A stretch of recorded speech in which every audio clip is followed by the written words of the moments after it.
Hey everybody. So today we are going to be doing another shape experiment, and this time what we're going to be doing is focusing on the figure, human or animal figure, and using geometric shapes or organic shapes too, a combination of both, to create a composition using some sort of figure.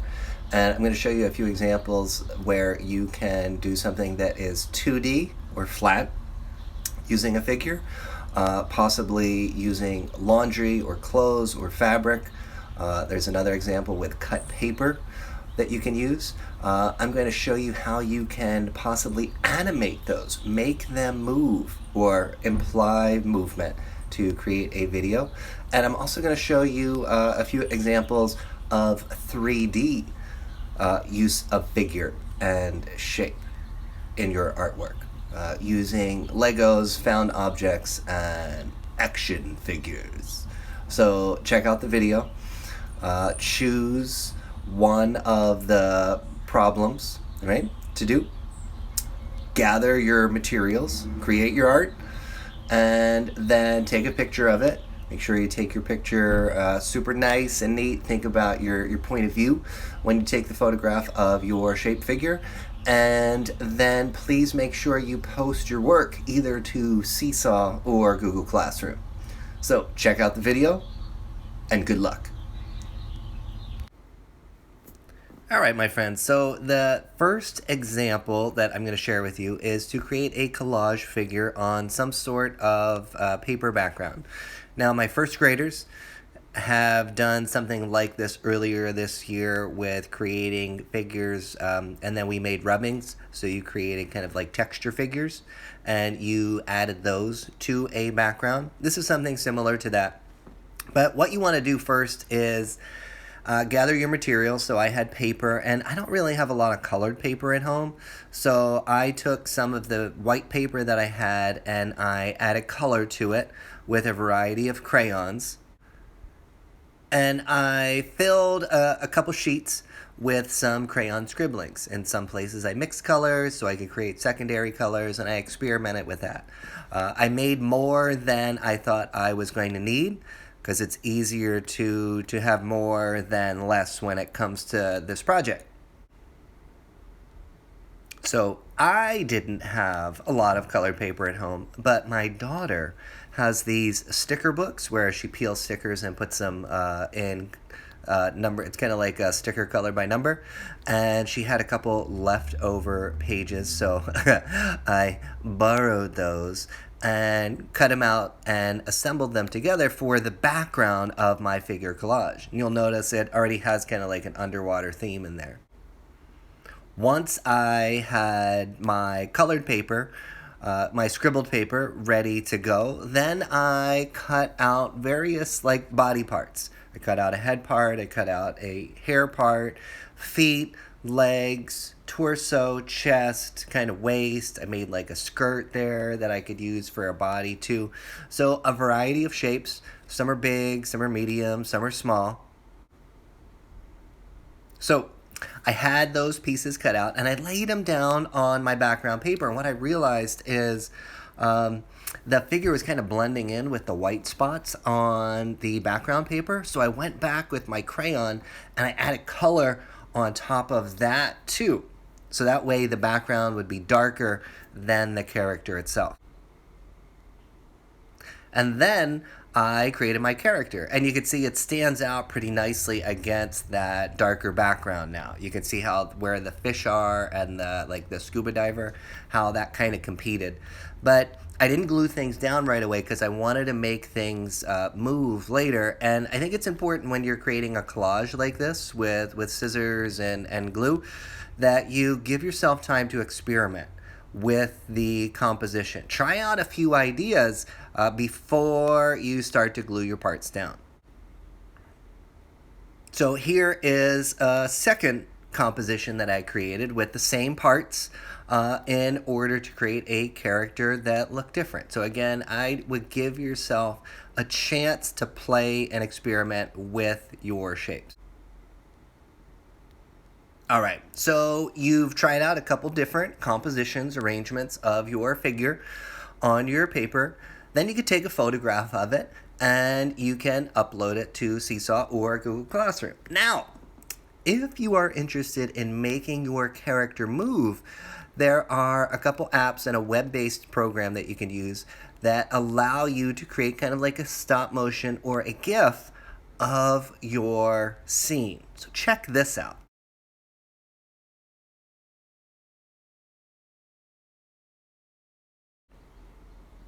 So, the animation that you just saw there was created on a website called gifmaker.me.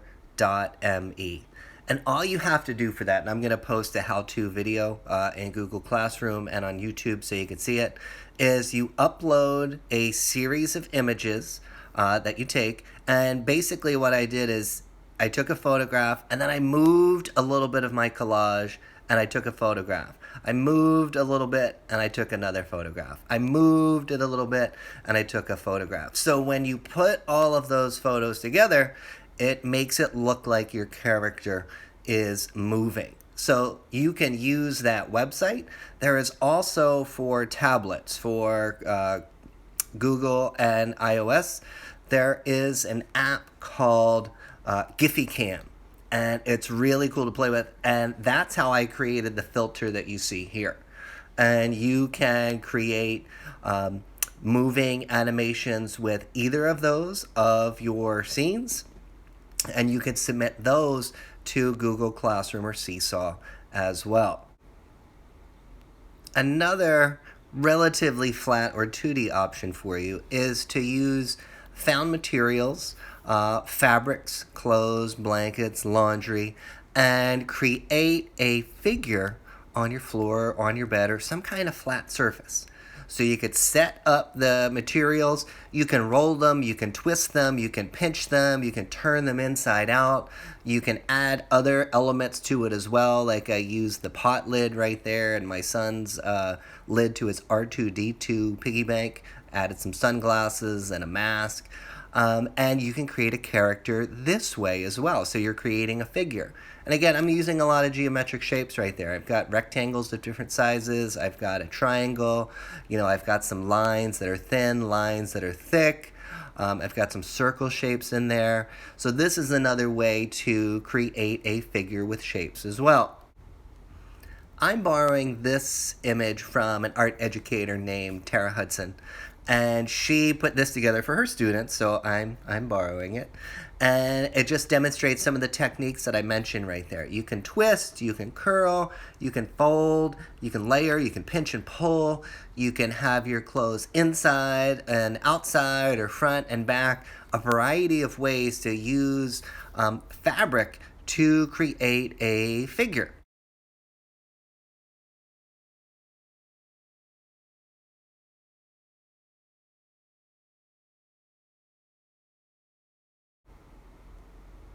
So you can also animate your fabric figure. All right, so what I did to make those two animations is I set up my figure and I moved it a little bit and I took a picture. Moved it a little bit and took a picture. Moved it a little bit and took a picture. So you get the idea. And you can create a moving animation of your artwork too. Or you can submit a still image for your project too. One more 2D possibility, kind of bridging on 3D, is done with an app called Weird Cuts. And basically you create a collage that then interacts with the real world with AR. So your collage, your figure collage is floating in space. So here is another figure face experiment that I did with that Weird Cuts app. So those are some 2D options. Maybe you want to get 3D with your shape and figure experiment. So if you have Legos or Duplos or any kind of blocks, you can create a 3D figure by combining these in a variety of ways. For my Lego creations, I took a couple minifigs and I took them apart so I could create altered figures by using those parts but then adding on to it, making an adaptation. Kind of like X-Men, making like mutations of those characters. So remember, as you create a sculpture with Legos or any kind of material, you want to make sure that it stands, right? If it falls over, you have to kind of redesign it and think about that. But also think about what the sculpture looks like from the front, what it looks like from the side, what it looks like from the back. Is it interesting from all those angles?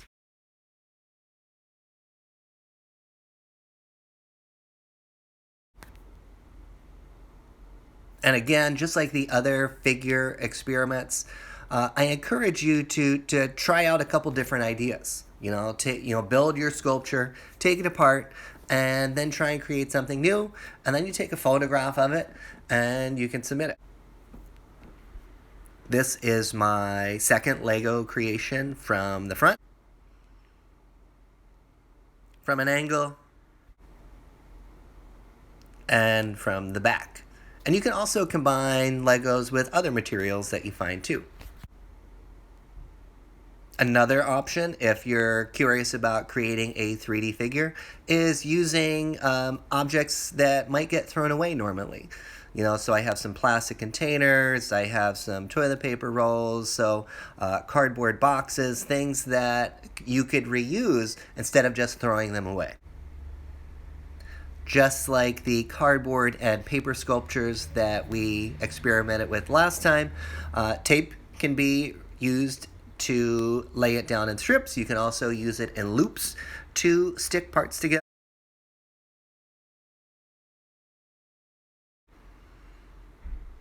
And remember, you want your sculpture to be able to stand, but really you just need to make sure that it stands so that you can take a photograph of it. If it falls apart afterwards, that's okay. You're still experimenting with figures and three-dimensional forms. My found object sculpture was having a hard time standing, so I cut a piece of that toilet paper roll so I could use it as a tail, kind of like a tripod, to help my sculpture stand up. Added a little fuzzy googly eye that my daughter had thrown away, so I recycled that. And I used more of the toilet paper roll and some of that plastic egg to continue building my character. And I added more parts. I added a clothespin. I added some of the plastic eggs for hands. Gave it a little fin on the back. All right, so I experimented and tried out a variety of ideas. Another possibility, and this is a little bit more complicated, if you have some toys that you're considering throwing away or are not concerned with taking them apart and rearranging them, this is the project for you. And you could use hot glue, you can use super glue. I'm using Gorilla Glue right here. And these are some parts that my son has, some figures that he has taken apart, and he's reassembling them to create different characters, different alterations of these figures. I've been wanting to do the same thing too. This possibility is really inspired by a San Diego collaborative team of artists, Brian and Ryan, and they do a lot of interesting performance-based stuff, and sometimes it's 2D, sometimes it's three-dimensional, and they had an installation recently called Kitschmas in North Park. And they created all of these sculptural ornaments where they took different materials, found objects, and they put them together to create something new. And I was really blown away by this exhibit, and it's something that I've wanted to experiment with for. Here's another example of their work, and their work has a lot of wonderful humor to it, which I'm definitely attracted to. And with these found object sculptures, these figure creations that we're doing, I think a sense of humor is really important or nice to bring to a work of art. Art does not have to be serious all the time. It can be funny. And especially now, I think it's important for us to find laughter. So, my alterations aren't the best, but I definitely enjoyed trying it out. I did get a little frustrated with how slowly the super glue dried to hold parts on, but I persevered. I did get frustrated, but I worked through it, and I'm glad. So again, if you do create something like this, be aware of, what it looks like from the front, what it looks like from a variety.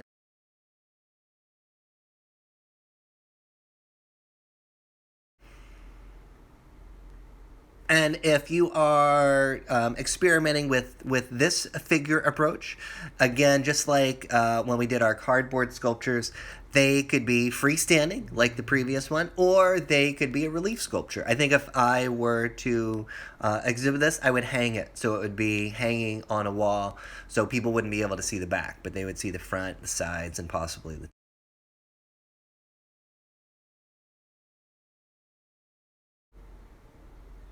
And there you've got it. So, shapes and figures, a variety of ways, 2D, 3D, moving, still, to create your artwork. So again, please make sure you share your work to Seesaw or Google Classroom. Have fun experimenting with the different approaches. I can't wait to see everybody's work. Shine bright.